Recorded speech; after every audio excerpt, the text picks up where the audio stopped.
अभी इस बरसात के मौसम में आप सभी लोग अपने अपने हिसाब से तैयारियां कर ही रहे होंगे, बहुत सारी कटिंग्स लगा रहे होंगे, बहुत सारे पौधों को बीजों से तैयार करने की कोशिश कर रहे होंगे।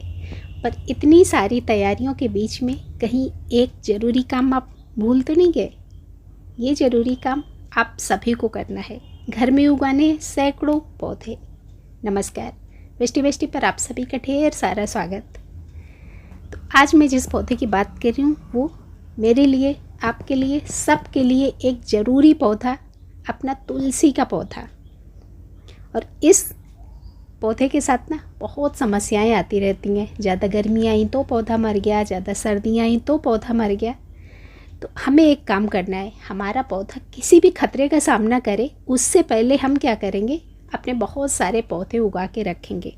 और अभी इस मौसम में ये पौधा उगाएंगे तो आपके पास होंगे ना जाने कितने पौधे।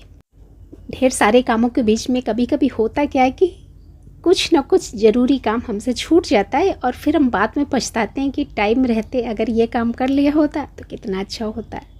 तो सावन बीत जाए उससे पहले आप तुलसी के कई सारे पौधे पैदा कर लीजिए, वरना आप बाद में नर्सरी में ढूंढते रहते हैं और फिर यही लगता है कि हमारा तुलसी का पौधा खतरे में है।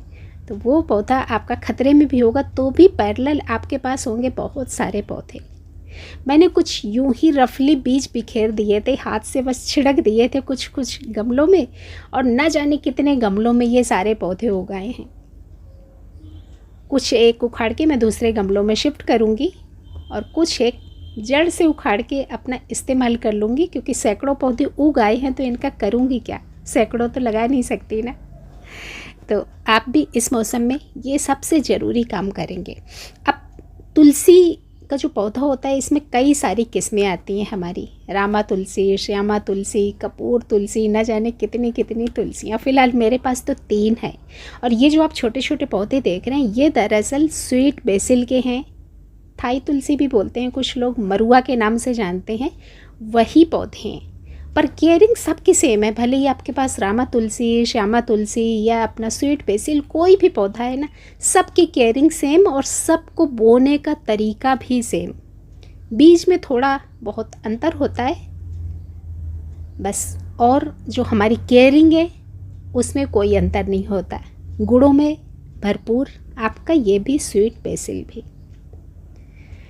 तो अब मैं दिखाती हूँ कि मैंने कैसे बोए थे। जैसा कि मैंने पीछे भी बताया कि रफली मैंने हाथ में बीज लेके कुछ छिड़क दिए थे और लगभग जो आसपास जहाँ जहाँ मैंने छिड़के थे हर एक गमले में 10-10, 20-20 पौधे उगाए हैं।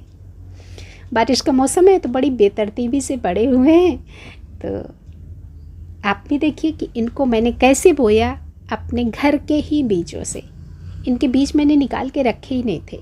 और ये जो बेसिल के सीड्स होते हैं तो मेरे बहुत सारे भाई बहन इनको खाने में इस्तेमाल करते होंगे अपनी सेहत के लिए। तो बस वही, अगर आप लोग ये बेसिल के सीड्स इस्तेमाल करते हैं तो उन्हीं से कुछ एक बीज ले लीजिए और जिस गमले में बोना चाहते हैं तो आप प्रॉपर गमला रखिए और मिट्टी में करीने के साथ बो सकते हैं। मैंने तो बस यूं ही बिखेर दिए थे क्योंकि कोई खाली गमला नहीं था। बस एक तरह से पौध मेरी तैयार हो गई दूसरे बाकी के पौधों के साथ साथ। ये देखिए, ये हैं अपने मरुआ के सीड्स और ये मेरे यहाँ खाने में इस्तेमाल होते हैं, तो उसी पैकेट से मैंने थोड़े से निकाले। और ये जो रामा तुलसी होती है तो उसके बीजों में और इसके बीजों में थोड़ा सा अंतर है। इसके बीज थोड़े से आपको चपटे चपटे से दिख रहे होंगे, थोड़ा सा साइज भी बड़ा है। पर जो रामा तुलसी हमारी होती है उसके बीज थोड़े से राउंड शेप के होते हैं, गोल गोल, और साइज भी छोटा होता है। पर बोने का तरीका बिल्कुल वही, आप मिट्टी के ऊपर ही बिखेर देंगे। इन बीजों को हम लोग बहुत मिट्टी में नीचे नहीं दबाते हैं क्योंकि नन्हे नन्हे से बीज होते हैं, मिट्टी में ज़्यादा नीचे चले गए तो फिर उगने के चांसेस हो जाते हैं कम। अभी बरसात के मौसम में आप किसी भी गीली मिट्टी में यूं ही छिड़क देंगे ना तो अपने आप ढेर सारे पौधे उग जाएंगे। तो नर्सरी से लाने की नौबत ना आए इससे पहले ही सबसे बढ़िया मौसम ढेर सारे पौधों को उगाने का, तो उगा डालिए। आपके आसपास किसी को ज़रूरत है तो उनको भी आप ये सीडलिंग दे सकते हैं। वीडियो अच्छा लगा तो लाइक करिए, सभी अपने भाई बहनों को शेयर करिए जिससे वो भी अपने घर में ही बना लें ढेर सारे तुलसी के पौधे जो वक्त पर हमेशा काम आएंगे। धन्यवाद।